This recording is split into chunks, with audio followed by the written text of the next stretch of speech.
സ്വാഗതം. പ്രധാന വാർത്തകൾ. സംസ്ഥാനത്തെ സമഗ്ര വികസന കാഴ്ചപ്പാടുകളുമായി UDF സർക്കാർ. പുതിയ സർക്കാരിന്റെ കന്നി ബജറ്റ് മുഖ്യമന്ത്രി VD സതീശൻ നിയമസഭയിൽ അവതരിപ്പിച്ചു. KSRTC ബസ്സുകളിൽ സ്ത്രീകൾക്ക് സൗജന്യ യാത്ര. പ്രിയദർശിനി പദ്ധതിക്ക് പുറകെ ആശങ്കയിൽ സ്വകാര്യ ബസ് മേഖല. കളക്ഷൻ കുത്തനെ കുറഞ്ഞു. പ്രതിസന്ധിയിലെന്ന് തൊഴിലാളികളും ബസ് ഉടമകളും. ചാവക്കാട് ഉരുമനിയൂരിൽ കാറിടിച്ച് സ്കൂട്ടർ യാത്രികന് ദാരുണാന്ത്യം. തൈക്കടവ് മാളിയക്കൽ സ്വദേശി നൌഷാദാണ് അപകടത്തിൽപ്പെട്ടത്. ലോകകപ്പ് മൈതാന മധ്യത്തിലേക്ക് വിസിലുമായി നടന്നുകയറി ടോറി പെൻസോ. വിശേഷങ്ങളുമായി തനിനിറം ന്യൂസ് ഗോൾ ഗാർഡൻ. വാർത്തകൾ വിശദമായി. സംസ്ഥാനത്തെ സമഗ്ര വികസന കാഴ്ചപ്പാടുകളുമായി പുതിയ UDF സർക്കാരിന്റെ കന്നി ബജറ്റ് മുഖ്യമന്ത്രി VD സതീശൻ നിയമസഭയിൽ അവതരിപ്പിച്ചു. സംസ്ഥാനത്തെ സമഗ്ര വികസന കാഴ്ചപ്പാടുകളുമായി പുതിയ UDF സർക്കാരിന്റെ കന്നി ബജറ്റ് മുഖ്യമന്ത്രി VD സതീശൻ നിയമസഭയിൽ അവതരിപ്പിച്ചു. വ്യവസായ നിക്ഷേപം ആകർഷിക്കാനും സ്വകാര്യ പങ്കാളിത്തം ഉറപ്പാക്കാനും ഭൂമി ലഭ്യതാ നിയമങ്ങൾ കാലോചിതമാക്കാനുമുള്ള പദ്ധതികളാണ് ബജറ്റ് രേഖയിലുള്ളത്.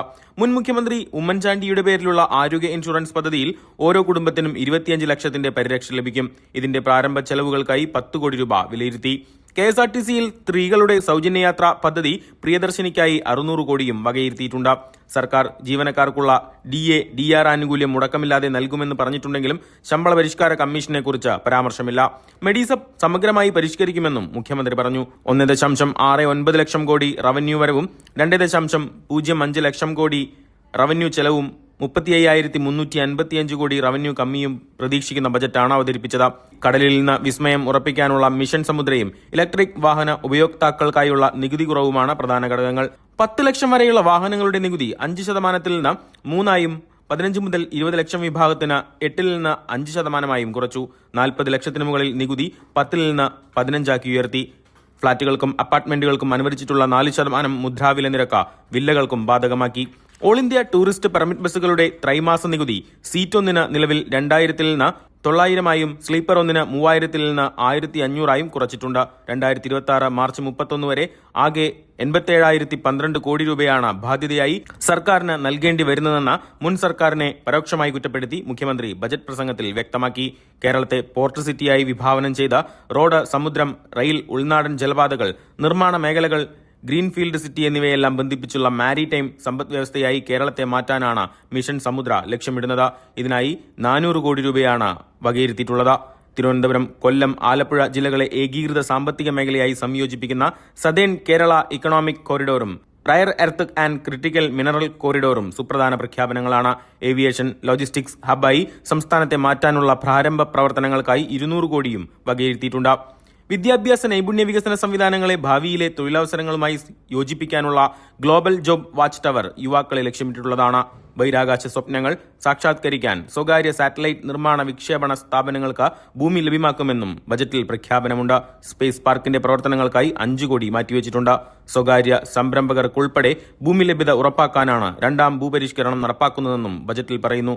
ഭൂമി ഏറ്റെടുക്കൽ പ്രക്രിയ സമയബന്ധിതവും സുതാര്യവുമാക്കാൻ ലാൻഡ് മാനേജ്മെന്റ് നയം നടപ്പാക്കുമെന്നും ബജറ്റിൽ പറയുന്നുണ്ട്. സംസ്ഥാനത്ത് KSRTC ബസ്സുകളിൽ സ്ത്രീകൾക്ക് സൗജന്യ യാത്രയുമായി പ്രിയദർശിനി പദ്ധതി വിജയകരമായി മുന്നേറുന്നതിനിടെ സ്വകാര്യ ബസ് മേഖല വലിയ ആശങ്കയുടെ തീരത്താണ്. പല പ്രധാന കേന്ദ്രങ്ങളിലും കളക്ഷൻ കുത്തനെ കുറഞ്ഞതോടെ ബസ് ഉടമകളും പ്രതിസന്ധിയിലായി. അത്യാവശ്യം ആളായിട്ട് പോയിരുന്ന വണ്ടിയൊക്കെ കാലിടിച്ചിട്ട് പോകും ചില റൂട്ടുകളിൽ. ഈ പ്രിയദർശിനി കാത്തു നിന്നിട്ട് സ്ത്രീകളിപ്പോ യാത്രക്കാർ ഇപ്പോഴാണ് ട്രാൻസ്പോർട്ടിനെ ആശ്രയിക്കുന്നത്. ബാധിക്കും. നമുക്ക് മുതലാളിക്ക് എന്തെങ്കിലും കൊണ്ടുകൊടുത്താലേ നമുക്ക് തൊഴിലാളിക്ക് ഉണ്ടാവുള്ളൂ. എല്ലാ കാര്യങ്ങളും കൊണ്ടുനടക്കാൻ വളരെ ബുദ്ധിമുട്ടായിട്ടാണ് കാണുന്നത്. സംസ്ഥാനത്ത് KSRTC ബസ്സുകളിൽ സ്ത്രീകൾക്ക് സൗജന്യയാത്രയുമായി പ്രിയദർശിനി പദ്ധതി വിജയകരമായി മുന്നേറുന്നതിനിടെ സ്വകാര്യ ബസ് മേഖല വലിയ പ്രതിസന്ധിയുടെ തീരത്താണ്. ആശങ്കയിലാണ് ബസ് തൊഴിലാളി കുടുംബങ്ങളും. പല പ്രധാന കേന്ദ്രങ്ങളിലും കളക്ഷൻ കുത്തനെ കുറഞ്ഞതോടെ ബസ് ഉടമകളും പ്രതിസന്ധിയിലായി. മുൻപ് സ്ഥിരം യാത്ര ചെയ്തിരുന്ന വനിതകൾ സൗജന്യയാത്ര KSRTCയിൽ ലഭിച്ചതോടെ കൂട്ടത്തോടെ KSRTC ബസ്സുകളെ മാത്രം ആശ്രയിക്കുന്നത് തങ്ങൾക്ക് തിരിച്ചടിയായെന്ന് ജീവനക്കാരും ഒരേ സ്വരത്തിൽ പറയുന്നു. പ്രൈവറ്റ് ബസ് ഉണ്ടെങ്കിലും KSRTC ബസ്സിനെ കാത്തുനിൽക്കുന്ന അവസ്ഥയാണ് നിലവിലുള്ളത്. കോവിഡിന് മുമ്പ് സംസ്ഥാനത്തുടനീളം ഏകദേശം 30,000-ഓളം സ്വകാര്യ ബസ്സുകൾ ഉണ്ടായിരുന്നത് പിന്നീടുള്ള പ്രതിസന്ധികളിൽ 7,000-ൽ താഴെയായി ചുരുങ്ങി. നിലവിലെ സാഹചര്യത്തിൽ കൂടുതൽ പേർ ഈ രംഗത്ത് നിന്ന് പിൻവാങ്ങാൻ സാധ്യതയുണ്ടെന്നും തൊഴിലാളി സംഘടനാ നേതാക്കളും പറയുന്നു. തൊഴിലാളികളും വിവിധ ജോലിക്ക് പോകുന്നവരും ഉൾപ്പെടെ ബസ്സുകളിൽ കയറുന്ന രാവിലെയും വൈകിട്ടുമുള്ള കുറച്ച് മണിക്കൂറുകളാണ് നേരത്തെയുള്ള ബസ്സുകളിലെ പ്രധാന വരുമാന സമയമുണ്ടായിരുന്നത്. എന്നാൽ ഇന്ന് സ്ഥിതി ദയനീയമാണ്. ഡീസൽ, അറ്റകുറ്റപ്പണികൾ, ബസ് ജീവനക്കാർക്കുള്ള വരുമാനം എന്നിവയ്ക്ക് പോലും കളക്ഷൻ തുക തികയാത്ത അവസ്ഥയാണുള്ളത്. വിഷയം ചൂണ്ടിക്കാണിച്ചും പ്രതിഷേധമറിയിച്ചും നിരവധി സ്വകാര്യ ബസ് ഉടമകളും നേരത്തെ രംഗത്തെത്തിയിരുന്നു. സ്ത്രീകൾക്ക് സൗജന്യയാത്ര അനുവദിക്കുന്നതിൽ തെറ്റില്ല. എന്നാൽ തങ്ങളുടെ ഭാവിയിൽ കരിനിഴൽ വീണു കഴിഞ്ഞതായും ജീവിതം പട്ടിണിയിലേക്ക് നീങ്ങുകയാണെന്നും വർഷങ്ങളായി ഈ മേഖലയിൽ തൊഴിൽ ചെയ്ത് ഉപജീവനം നടത്തുന്ന വലിയൊരു വിഭാഗം ബസ് ജീവനക്കാർ വേദനയോടെ പറയുന്നു. പ്രശ്നപരിഹാരത്തിനായി സർക്കാർ ഇടപെടൽ നടത്തുമെന്ന വലിയ പ്രതീക്ഷയിലാണ് ബസ് തൊഴിലാളി സമൂഹം. News desk Thaniniram. യാത്രക്കാർ അത് അരമണിക്കൂറായാലും 1 മണിക്കൂറായാലും അവർ കാത്തു നിന്നിട്ട് പോകും. മറ്റുള്ള വണ്ടികൾ ഇപ്പോൾ ഒരുവിധം ചില വണ്ടികളിലൊക്കെ അത്യാവശ്യം ആളായിട്ട് പോയിരുന്ന വണ്ടിയൊക്കെ കാലിയടിച്ചിട്ട് പോകും. ചില റൂട്ടുകളിൽ ഈ പ്രിയദർശിനി കാത്തു നിന്നിട്ട് സ്ത്രീകളിപ്പോൾ യാത്രക്കാർ ഇപ്പോഴാണ് ട്രാൻസ്പോർട്ടിനെ ആശ്രയിക്കുന്നത്. അതായത് അങ്ങനെ ഉണ്ടായിരുന്നില്ല. ഇത് ബാധിക്കും. നമുക്ക് മുതലാളിക്ക് എന്തെങ്കിലും കൊണ്ടുകൊടുത്താലേ നമുക്ക് തൊഴിലാളിക്ക് ഉണ്ടാവുള്ളൂ. അല്ലെങ്കിൽ ശമ്പളം കുറവും കാര്യങ്ങളും വരും. ഡീസൽ 600-500 വ്യത്യാസം വന്നു. അപ്പോൾ അതിന് മുതലാളിക്ക് ആകാശ് കുറയും. അപ്പോൾ അവർക്ക് എന്തെങ്കിലും ഉണ്ടെങ്കിൽ നമുക്ക് ശമ്പളം എടുക്കാനും കാര്യങ്ങളും പറ്റുള്ളൂ. എല്ലാം കൊണ്ട് ബുദ്ധിമുട്ടാണ്. ഡീസലിൻ്റെ വില കൂടുതലും കാര്യങ്ങളും കാരണം മൊത്തത്തിൽ ആൾ കുറവ് ബുദ്ധിമുട്ടാണ്. ഇതിന് കൂടുതൽ ഡീസൽ വില എല്ലാ കാര്യങ്ങളും കൊണ്ടും ഇത് കൊണ്ടുനടക്കാൻ വളരെ ബുദ്ധിമുട്ടായിട്ടാണ് കാണുന്നത്. വേറെ പ്രത്യേകിച്ച് പറഞ്ഞൊരു കാര്യമില്ല. ആര് പറഞ്ഞാലൊന്നും അനുഭവമില്ല. ഈ മേഖലയിലാണ് ബസ് തൊഴിലാളികൾ, ബസ് ജീവനക്കാർ പണിയെടുക്കും. ഈ പണിയെടുക്കുമ്പോൾ കോവിഡിന് മുന്നേ ഏകദേശം 2000-3000 രൂപയ്ക്ക് കളക്ഷൻ ആയിരുന്ന ഒരു ബസ്സിന് ഇത് ഏകദേശം മുതലാളിക്ക് കളക്ഷൻ കൊടുക്കാൻ പറ്റുന്ന പോലും അവസ്ഥയില്ലാതെ, അതുപോലെ തന്നെ ഈ ജീവനക്കാർക്ക് ശമ്പളം പോലും എടുക്കാൻ പറ്റാത്ത ഒരവസ്ഥയാണുള്ളത്. ചാവക്കാട് ഒരുമനയൂരിൽ കാറിടിച്ച് സ്കൂട്ടർ യാത്രികന് ദാരുണാന്ത്യം. ഒരുമനയൂർ തൈക്കടവ് മാളിയക്കൽ സ്വദേശി നൌഷാദാണ് അപകടത്തിൽ മരിച്ചത്. ചാവക്കാട് ഒരുമനയൂരിൽ കാറിടിച്ച് സ്കൂട്ടർ യാത്രികന് ദാരുണാന്ത്യം. ഒരുമനയൂർ തൈക്കടവ് മാളിയക്കൽ സ്വദേശി 55-കാരൻ നൌഷാദാണ് മരിച്ചത്. ദേശീയപാത 66-ൽ സർവീസ് റോഡിൽ വെച്ചായിരുന്നു അപകടം സംഭവിച്ചത്. നൌഷാദ് സഞ്ചരിച്ചിരുന്ന സ്കൂട്ടറിന് പിന്നിൽ എറണാകുളം സ്വദേശികൾ സഞ്ചരിച്ചിരുന്ന കാർ ഇടിച്ചു കയറുകയായിരുന്നുവെന്നാണ് വിവരങ്ങൾ. അപകടത്തിൽ ഗുരുതരമായി പരിക്കേറ്റ നൌഷാദിനെ ഉടൻ തന്നെ ആശുപത്രിയിൽ പ്രവേശിപ്പിച്ചെങ്കിലും ജീവൻ രക്ഷിക്കാനായില്ല. ബ്ലാങ്ങാട് ബീച്ചിലെ സ്വകാര്യ സ്ഥാപനത്തിൽ ഡ്രൈവറായി ജോലി ചെയ്തു വരികയായിരുന്ന നൌഷാദ് ജോലിസ്ഥലത്തേക്ക് സഞ്ചരിക്കുന്നതിനിടെയാണ് അപകടത്തിൽപ്പെട്ടത്. ലോകകപ്പിന് മൈതാന മധ്യത്തിലേക്ക് വിസിലുമായി നടന്നുകയറി ടോറി പെൻസോ. കാണാം ആ വിശേഷങ്ങളുമായി തൈനിറം ന്യൂസ് ഗോൾ ഗാർഡൻ.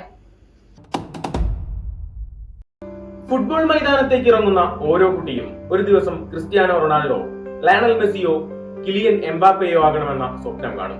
ഗോളുകൾ അടിച്ചുകൂട്ടണം, സ്റ്റേഡിയങ്ങളെ പ്രകമ്പനം കൊള്ളിക്കണമെന്ന് കൊതിക്കും. എന്നാൽ ചിലരുണ്ട്, അവർ പന്തിനെ പിന്തുടരില്ല, അവർ കളിയെ പിന്തുടരും, കളിയെ നിയന്ത്രിക്കും.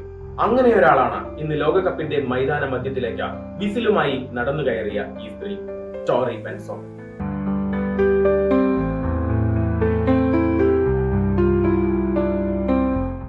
ടോറിയുടെ പേരിൽ ഗോളുകളില്ല, അസിസ്റ്റുകളില്ല, തിളങ്ങുന്ന കിരീടങ്ങളുമില്ല. എന്നിട്ടും ചരിത്രം ടോറിയെ അടയാളപ്പെടുത്തുന്നു. 14-ാം വയസ്സിൽ വെറുമൊരു പോക്കറ്റ് മണിക്ക് വേണ്ടി റഫറിംഗ് ആരംഭിച്ചതാണ് ഈ പെൺകുട്ടി. വർഷങ്ങളോളം ആരും ശ്രദ്ധിക്കാത്ത, ക്യാമറ കണ്ണുകൾ എത്താത്ത ചെളി നിറഞ്ഞ മൈതാനങ്ങളിൽ ടോറി വിസിലൂതി.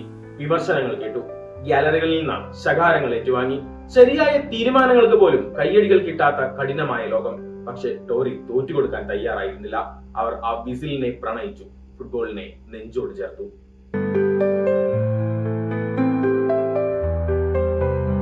ഒടുവിൽ ലോകകപ്പ് ടോറിയെ തേടി വന്നു. അല്ല, തന്റെ കഠിനാധ്വാനം കൊണ്ട് ടോറി ആ ലോകകപ്പിനെ തേടി പിടിച്ചു. സ്റ്റെഫാനി ഫ്രാപ്പാർട്ടിന് ശേഷം പുരുഷ ലോകകപ്പ് മത്സരത്തെ നിയന്ത്രിക്കുന്ന 2ാമത്തെ മാത്രം മുഖ്യ വനിതാ referee. Check republic south Africa പോരാട്ടത്തിന് തുടക്കമിട്ട ടോറിയുടെ വിസിൽ മുഴങ്ങിയപ്പോൾ അത് വെറും ഒരു മത്സരത്തിന്റെ തുടക്കമായിരുന്നില്ല. 3 പെൺമക്കളുടെ അമ്മ കൂടിയായ ഒരു സ്ത്രീ ലോകത്തിന്റെ മുൻവിധികളോട് പൊരുനേടിയ പതിറ്റാണ്ടുകളുടെ വലിയൊരു സ്വപ്നത്തിന്റെ പ്രകമ്പനമായിരുന്നു ആ വിസിൽ ശബ്ദം. പരിഹാസങ്ങളെയും പ്രതിബന്ധങ്ങളെയും തകർത്തെറിഞ്ഞ ചരിത്രത്തിന്റെ നെറുകയിൽ വിസിലൂതി നിൽക്കുന്ന ടോറി പെൻസോ ഇന്ന് ലോകമെമ്പാടുമുള്ള ദശലക്ഷക്കണക്കിന് പെൺകുട്ടികൾക്ക് നൽകുന്ന ഒരു സന്ദേശമുണ്ട്. നിങ്ങളെ തളർത്താൻ ലോകം എത്ര വലിയ പ്രതിരോധം തീർത്താലും നിങ്ങളുടെ സ്വപ്നങ്ങൾക്ക് മുന്നിൽ നിങ്ങൾ ഉറച്ചു നിൽക്കുകയാണെങ്കിൽ ഒരു ദിവസം ഈ ലോകം നിങ്ങൾക്ക് മുന്നിൽ വഴിമാറും. ചരിത്രം നിങ്ങൾക്കായി കാത്തിരിക്കുണ്ടാകും. ടോറി പെൻസോയ്ക്ക് തനിനിറം സ്പോർട്സ് ഡെസ്കിന്റെ ബിഗ് സലൂട്ട്.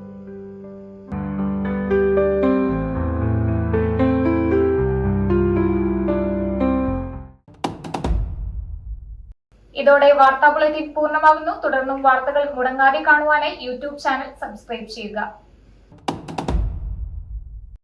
നിറമെഴുതിയ സുദിനം പ്രിയകരമതിമൃദുലം ശുഭകരം മനഹിതം അണിയുക കനകം ചിരി പകരണ നിമിഷം നിറയണ നറുഹൃദയം ശുഭകരം മനഹിതം അണിയുക കനകം താരമുകിൽ പൂവുകളിൽ മഞ്ഞു പകരുന്ന മധുഗണം സ്നേഹമുഖം ചേരുമുടൽ പൊന്നായി മിന്നുന്നു നിന്മനം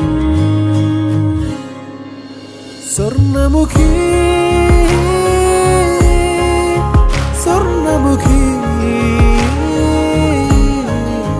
സ്വർണമുഖി നിറമെഴുതിയ സുദിനം പ്രിയകരമതിമൃദുലം ശുഭകരം മനഹിതം അണിയുക കനകം ചിരി പകരണ നിമിഷം നിറയണ നറുഹൃദയം